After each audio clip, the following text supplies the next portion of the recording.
I can think of no better place to start this video about Cyrus Avery than right here.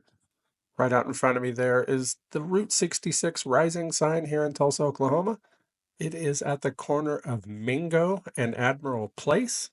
Now, why is that so important when it comes to Cyrus Avery? Because right here, basically directly behind me as I'm taking this video, is Admiral Place.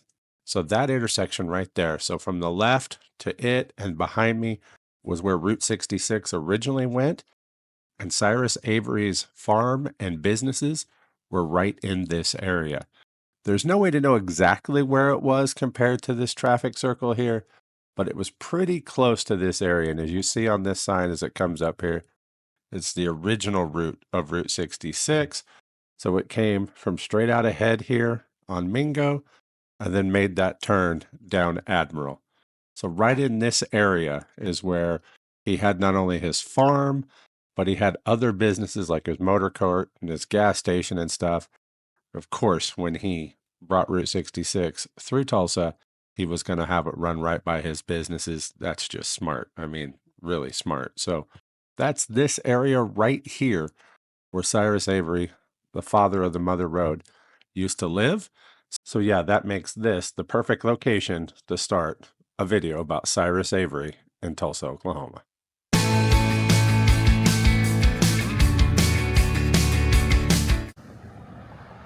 Just a little ways up Admiral, again, the original alignment, the 1926 through 1932 alignment of Route 66. From where we just were sits this marker here to Cyrus Avery. It's actually right outside of a QT, a Quick Trip gas station, convenience store, right? You wouldn't have any clue if you're driving by because you probably can't even really read what it says. So you're going to have to get out of the car to be able to check it out. So that's what I did. So let's take a look.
This map right here that they have included is awesome. It's got several different points on here along Route 66, the multiple alignments through Tulsa on Route 66. They also have other points of interest around the area of Tulsa, you know, like the Outsiders Museum, stuff like that, right? So they've got those things listed on here, and then on the map itself you can see the little bubbles there that signify the number from above. Now again, we are on the old alignment, so right there is where the Tulsa Rising was, right at the roundabout. And here we are, literally just a few blocks up the road. And that is 11th Street. That is the one that most people recognize as Route 66 through Tulsa. Takes you over the Arkansas River. And there is the Cyrus Avery Plaza. We'll get to that later. It's definitely a stop. But right now we're here on the old alignment, and we're going to go check it out a little bit as it heads into Tulsa on our way down to the Cyrus Avery Plaza. So if you get the chance to come to Tulsa, don't forget that there's actually two different alignments here.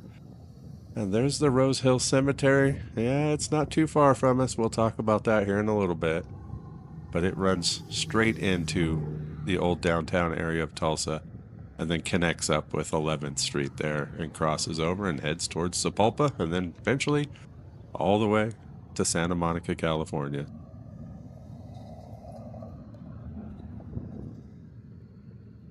And there I am pointing at the Rose Hill Cemetery. Well, that's because it's right up there on the right, just past that light. Now, what does the Rose Hill Cemetery mean to this video? Well, that is the final resting place for Cyrus Avery. And we'll go there later. Not quite yet. There's a few other places we want to check out first. Then we'll get back to it.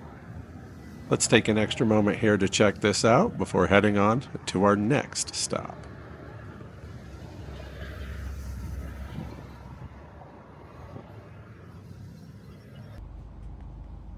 My next stop was on South Owasso Street here in Tulsa. This house right here, which was built in 1915, is where Cyrus Avery and his family lived in, I believe it was the late 20s, early 30s. I can't get an exact number on that, the years for sure, but it was somewhere in that time range before he ended up having to sell it. It is also actually listed on both the Redfin and Zillow pages as the historic Cyrus Avery house. Yeah, so that's kind of cool. Couldn't find out a whole lot more information about it, like how much it's changed through the years, other than, it's where he lived back in the day. So that's kind of cool. I didn't spend much time there, honestly, just did a quick little video. Didn't want to bug the people that live there. I'm sure they probably get people from time to time that are there, doing historical trips, especially about Route 66 and Cyrus Avery. But it's worth a stop just to check out for a moment.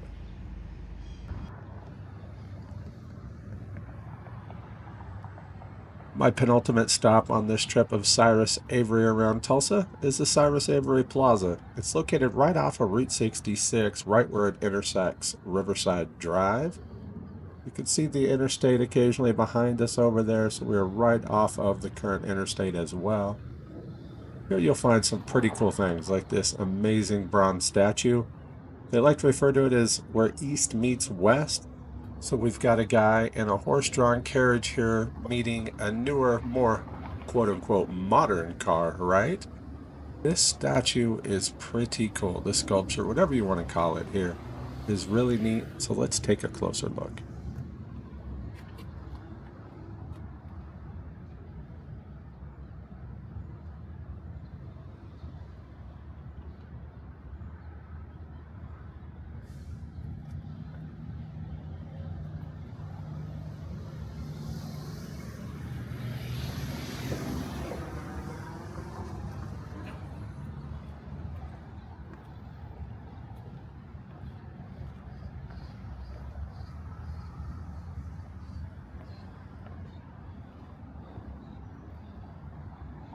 The details on this sculpture is just absolutely amazing, from the ropes they used to tie stuff down right down to his dog's paws. I mean, just check them out. It looks pretty realistic in most cases, especially when you're back a little ways from it. It is so cool. Of course, that day it was quite hot, so even touching it, any little bit that was in the sun is absolutely just roasting. So there was that. Check out the horses too. I mean, right down to the shoes on their feet. This was awesome to get to spend time at and just check out. I've been here several times through the years, but usually just driving by really quick, because I will say the one thing that I'm not fond of is parking. Parking, especially if you're handicapped, parking sucks. You got to park quite a ways away or have somebody drop you off. But speaking of details, check out that old hand crank, and then the smushed grasshopper right there on the grill. I mean, they got the dead grasshopper, everything. I mean, you're road tripping when you got a dead grasshopper on your grill, right? But right down to the tires, everything. It almost looks so realistic. But it's not. It's a sculpture. I mean, look at those tires. I mean, they look real. Solid, sure, but they look real. And then it brings us up here to those in the car. And yes, that right there is the man, Cyrus Avery himself. So he was the inspiration for not only the plaza here, but it as well, because he knew about good roads. He knew about cars. He was the one that brought Route 66 through town here. It looks like we've got some water inside the carriage there. Well, we had some pretty wicked storms the previous nights before I was there, so that don't surprise me at all. Look at that, they're even Firestone tires. But then this is his daughter, and that was his wife. I mean, they actually look just like them. So that is really cool that they used actual people for this, and the Avery family, no less. for this statue here at Cyrus Avery Plaza. Again, pretty cool. So let's take a look around and then I'll show you a little bit more.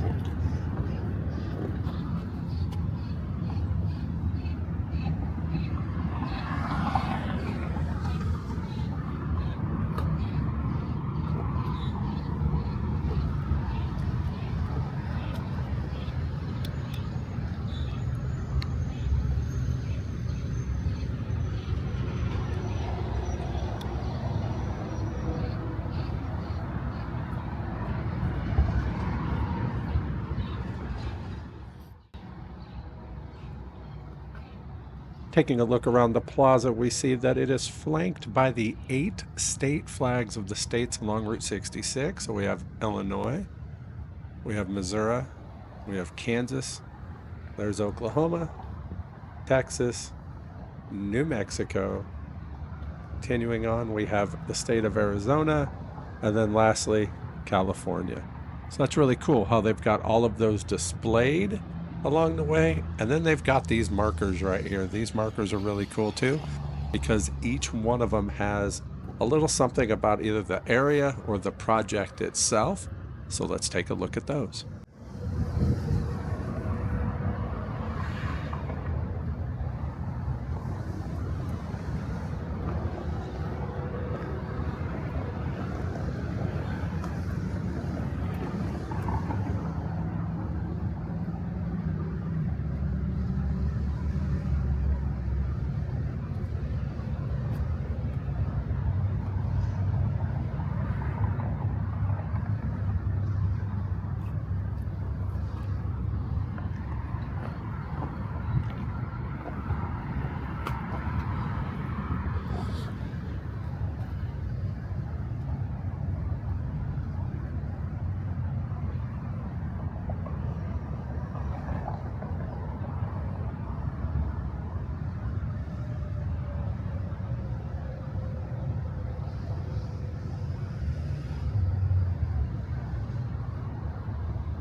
Just to the west of Cyrus Avery Plaza is the old bridge, the original bridge that went over the Arkansas River here.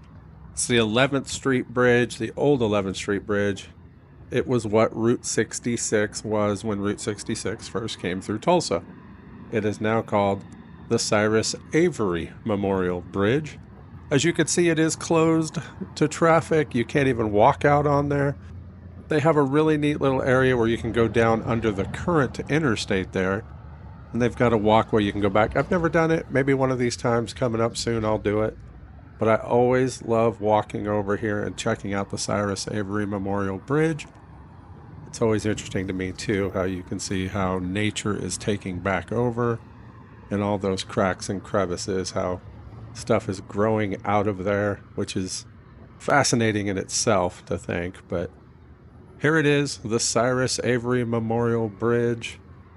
This bridge was already in place when Route 66 was being formed, and it is a major reason why they were able to bring it through Tulsa, because they had a bridge in place already over the Arkansas River, which connected the eastern part of Tulsa to the western part. So from the downtown, all the money basically out to the oil fields. As a history buff, I'm really glad that they left this here. And you can see just off to the left, that car going down there, that is the current Southwest Boulevard. It is Route 66. So when you're following Route 66, it takes you that way now, parallel to where it used to run. And then you have the interstate right up there, the super slab, as Michael Wallace will call it. And then you could just see out in the distance there the Arkansas River, which was quite swollen actually when I was there, because again, I mentioned it earlier, those storms, lots of storms dropped tons and tons of water. So yeah, the Cyrus Avery Memorial Bridge. Nice little area right here. It was a nice hot day, as I mentioned previously too, so it was a good day to be walking around, just checking things out. And as I come over here to take a look, you can see how it runs over the Arkansas River. You get a much better view of the river than what we had, overlooking the asphalt there. And you can see right there, look how muddy and how nasty that is. Now it is normally the Arkansas River, they say it's too silty and too salty, I think is what it said, to drink originally, right? So that's why they had to get water from elsewhere, up in Spavinaw, Oklahoma. That's a whole nother story of something that Cyrus Avery took part in. But you can see how high it is now and how nasty that water's running because of the storms recently. But again, right underneath the old overpass, there was a really neat walkway there, memory lane kind of thing that takes you to different parts of Route 66. But yeah, the Cyrus Avery Memorial Plaza and Bridge right here in Tulsa, Oklahoma. Let's go take another look before we move on to our last stop.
This plaza is really cool and a great way to honor Cyrus Avery, not only because of the statue there, you know, the sculpture East meets West, but because of the memorial bridge as well. But I mentioned it earlier, the one thing that I'm not fond of is the parking. Now you see that footbridge right over there, just off to the right-hand side of the screen. Parking is on the other side of it, the other side of Route 66, a little ways, and you got to go up an incline and then come over and go up and down those stairs right there. If you're physically able, that's not a problem at all. But for those of us like me that are handicapped, have braces on both of my feet and legs, that's an issue. So we can't really come enjoy this that well. I ended up having to park about 2 blocks away this day because it was the only place I could park to be able to come check this out. And at least then it was a flat walk. Either way, Cyrus Avery, so awesome. Let's go on to our next stop.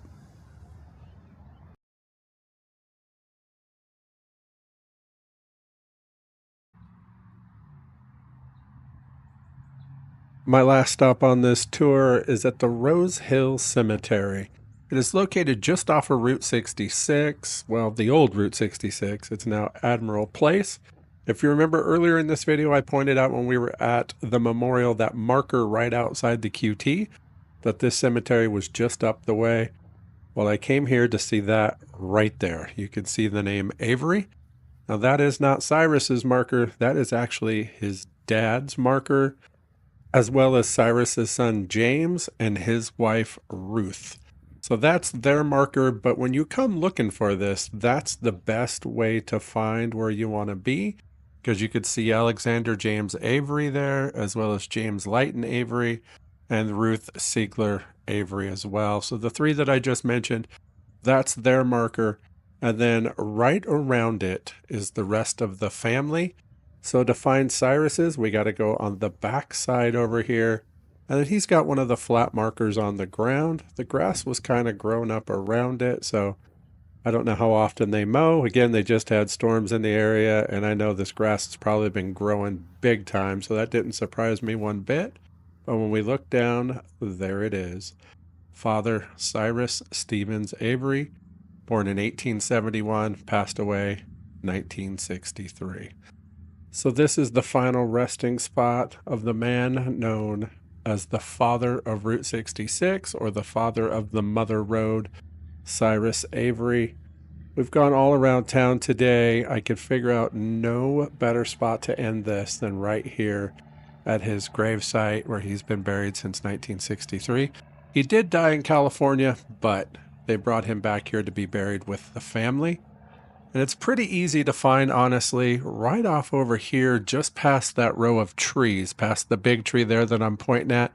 Right there is a gate. If you can come in that one, it's perfectly easy to find. Take a left, start looking for the Avery marker. Now, when I was there, that gate was closed, so I had to come in the main gate and then follow it all the way over here to the left, find that marker, and then find Cyrus's right here. It's pretty easy too, and I kind of showed you that business sign across the street there that said Dongs. If you find it, you know you're in the general area. We got some other family members here too, like Essie. This was Cyrus's wife, I do believe. And then over here, if I can read it all, I don't think I can read it. I think this was Gordon. This was one of Cyrus's kids, if I remember properly. Buried right there, just a couple up from his mom and dad. Now, I'm not one that spends a lot of time in cemeteries. If you've seen some of my other videos, I keep mentioning that, and for some reason I keep ending up in one. But this is one that I just had to do, especially doing a Cyrus Avery tour of Tulsa. How could I not come by here and pay my respects to the man that, I mean, he had so much to do with roads, not just Route 66, with the numbering of the highways, of the national highway system in general. He did so many things. He helped get the airport in Tulsa. He helped bring the water down from Spavinaw down to Tulsa. Route 66, of course, he did so many things that it's just, it's kind of crazy how much he did that most people don't know. So hopefully this video helps people learn a little bit about him and the amazing things that this amazing man did. Because, yeah, absolutely fantastic. Now, there is a book out there, too, by Susan Croce Kelly about him that is so worth reading. I'll pop it up on screen here. If you've got the time, order it. You can get it off of Amazon or probably anywhere where you can buy your books at. And it's worth reading about him. I learned so much about this man. But right there, again, is Cyrus Avery's final resting spot.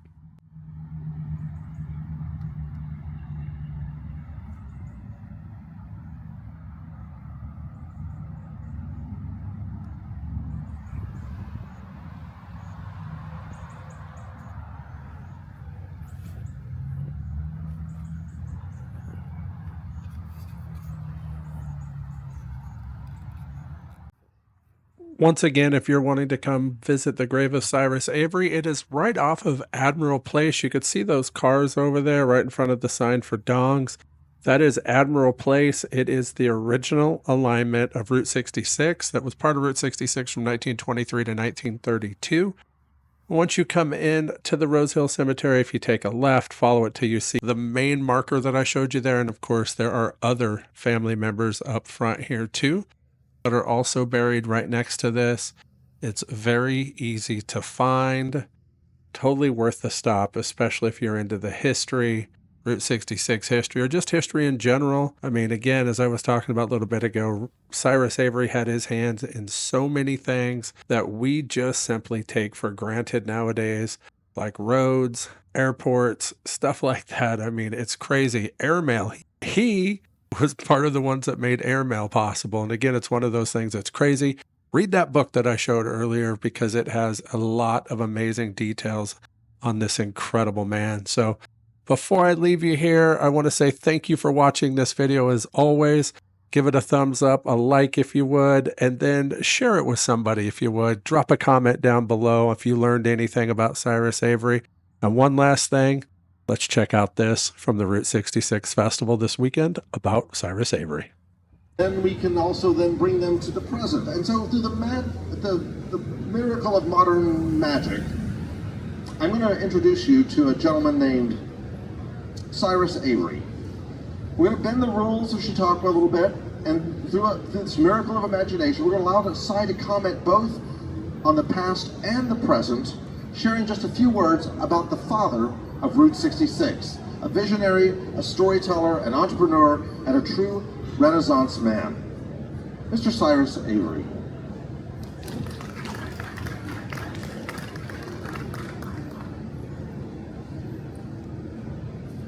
It is a true pleasure to be with you all here today, back home in my home that I love, Tulsa, Oklahoma. Now, I've been on the road talking with road associates. Please go ahead and clap. Didn't mean to introduce you, man. And it's good to be here at this event. Anybody who knows me at all knows that I love picnics, parades, and parties. In a word, I like a little hoopla. Y'all love hoopla? We're going to have a good time together then this afternoon here. I'm very pleased to be here because this represents a vision of yesterday, today, and tomorrow. And that's what we'll be celebrating. This is an interesting opportunity for me to come from 100 years ago and look at all that's been accomplished. Now, Mr. Busby here was up on stage about an hour ago, and he was talking about, let me see if I can, I need to move around, Ken. I think better when I move around when I think, and I know you have questions. I do. So I'm not going to be too long here. Okay. But to listen to him, and the city manager of Claremore, yes, sir. Hometown of my good friend Will Rogers, who said, I never met a man I didn't like. And bless Will's heart, he was a better man than me, because in my process, Ken, I've met some men that I did not like, and likewise. So we'll get this out of the way now. You may have heard some things about me. You may have heard about the land that I donated that then suddenly Route 66 come right through the land. I have battled with governors. I have battled with congressmen. I have battled with newspapers, the Tulsa World, other newspapers. I will tell you this. I may be a damn fool, but I am not a crook. Rest assured on that, all right? All right, Ken, I believe you. You wanna can ask me some questions? I can ask you some questions. I'll just sit over here and I'll ask you some questions. I might have to stand up and move around. Well, do you want me to stand up with you, sir? What makes you comfortable? Be comfortable. Okay. What I really want to talk about, because you truly are a visionary, and you were a visionary, and so what I really want to talk about though is, can you talk about how you saw the importance of the national highway system? I mean, you're looking at this and this opportunity comes. How did you vision that? Well, Ken, growth is transportation. Yes. Transportation is commerce, it is security. Yes. And it is communication. Okay. Now, following the Great War, now I'm very proud to say that here in northern Tulsa, northern Oklahoma, yes, we raised $750,000 in war bonds during the Great War. Yeah. Now, two very important things happened after the Great War that were seminal to the birth of Route 66. And these were called the Transcontinental Motor Convoys. One took place 1919, one took place 1920. 1919, a young, ambitious lieutenant colonel named Dwight Eisenhower led that. Have you all heard of Eisenhower? Oh, yeah. He was at Fort Leonard Wood. Yes, he was. They took a convoy of military vehicles. They took the Lincoln Highway, 1990, took the Bankhead Highway, Washington, D.C. to San Diego in 1920. What they found out is as they went further west, they got mired in the sand, in the mud, in the muck. So our leadership knew that we needed a national highway system. Now this was not built from scratch, not by a long No, that's true. shot. We had the Pony Express, we had the trails, we had the railroads. Now Ken, I am fond of quoting men who were much smarter and more accomplished than I am. All right. And one of them was Lincoln. Yes. In 1862, Mr. Lincoln said that there was nothing more essential for community security and unity of the country than the railroads. Oh, yeah. The National Highway System had a lot to do with the pathways of those railroads. Absolutely. Now, at the time that we got real serious about this in 1920s, now in about 1912, I got started with the Good Roads movement. This was also crucial It was. because cars caught on. Yes. And the more cars we had, the more fatalities and accidents we had. Yep. By 1921, there were 8 million cars in this country, 1.5 million accidents, over 13,000 fatalities. Good roads means grading. Yep. Good roads means paving. So that was the first thing I got involved with. Which is Good roads. Good roads, yeah. And you had some help from Teddy Roosevelt too Well, during that time. Or would you say you got help from Teddy? I would say I quote Teddy all the time. Right. Dare greatly. Want to get anything done? Dare greatly. Another thing that I also quoted often from Mr. Roosevelt, President Roosevelt, was this: do what you can from where you are with what you have. How many people know that quote? Yeah. Take it and use it. When people complain we don't have the resources, we don't have the time, we don't have the money. Everybody talks about money, Ken. Absolutely. If We I do can- today too.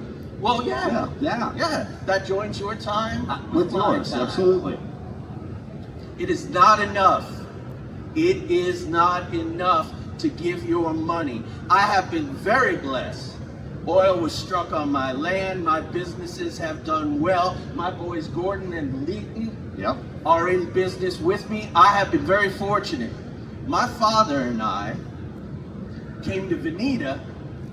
I was born in Pennsylvania. We got in a Conestoga wagon. I was 13 years old. Wow. Following the financial panic of 1883, when my father lost everything. So I'm not afraid to start over. No. Because I've taken my lumps, Ken, we're going to talk about those. Yeah. So the national highway system was important for security. It was important for commerce. It was important for unity and growth of our great nation. I think Awesome. I'll sit. You want to sit a minute? All right, sit a minute. But this is a question that will probably make you want to get back up again. I don't know. Oh. No, just sit up straight. I It's okay. trust you, sir. Oh, that's right. But what were some of the biggest challenges you faced in trying to put this together? Was it battles with the states? Was it what were the biggest challenges and hurdles that you faced? One of the first things on the national level that I got involved with was the Joint Board for Numbering the Highways. Oh yeah. Picture this, folks, in your own life, whatever it may be, whatever work you do, when you get a bunch of people together to get something done. We had 50 to 60 people show up representing 250 different trail associations. Yep. Ken, I wound up, I suppose, by accident and by design, negotiating the conversations with those people. Wow. One thing I loved about the presentation that we heard about an hour ago was that everybody is working together. Yeah.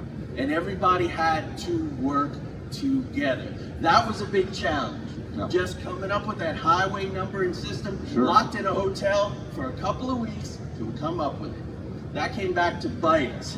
It did, because you had a real battle with Governor William Fields of Kentucky. Well, we did. Yeah. We did. In 1926, we had made great progress. There was a lot of associations that sprung up. I was president or chairman of many of them. It seemed whenever I joined anything, I wound up running it. There you go. A Being born leader. banks A or born leader. associations. Yep. Well, I right. think so. And a visionary. And a visionary, truly. And that's what they were looking for.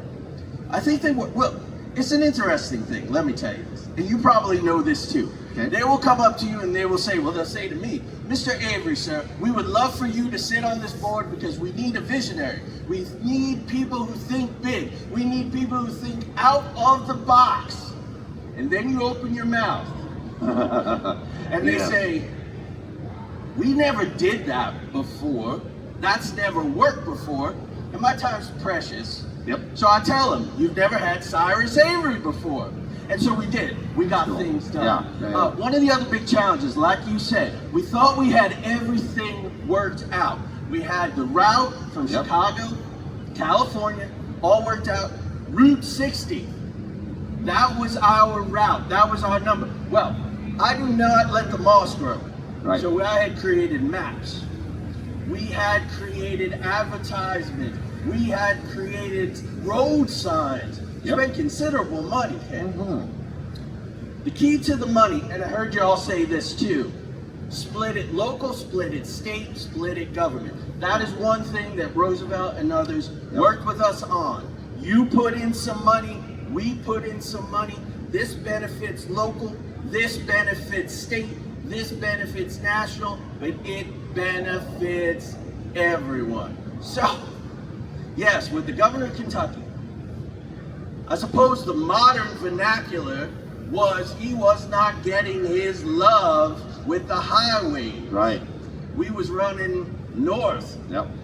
And so he blocked us. He wanted 60. We fought for 4 or 5 months. My good friend in the Missouri highway system, Mr. Pikemeyer, and I fought hard. And we made enemies.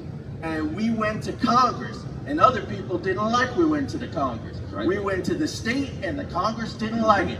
There were many, and you can read them. They are out there. You can read very strongly worded letters. Till finally, 4 months later, I got a letter. And it said, Mr. Avery, if anybody can get this done, if anybody can bring this to an end, it will be you, sir. And so I agreed. Yep. They wanted us to take 62. But I said, give us 66. You think that worked out pretty well? I think it did. Bobby Troop got a song out of it. Well, yeah, I've been thinking about this. See, this is the nice part about coming forward through time, which we don't normally get to do. I know, which is nice. Get your, well, on Route 60. Get your kicks on Route 62. Get your shoe. Get your clue. Get a clue. Get a clue on Route 62. Don't think so. No. All right. So, any more questions? I'm pretty good, unless I think we could actually talk to Joey maybe for a little bit. You want to talk to Joey a little bit? Okay. Well, it was good to come through time to talk to you all. And remember, I've been hearing something that's wonderful, Ken. Very forward thinking. Okay. We're celebrating the 100 years next year, which is good. But we're celebrating year 1 of the next 100. So do me a favor. Don't forget old Mr. Avery. Put your hands together for Mr. Cyrus Avery.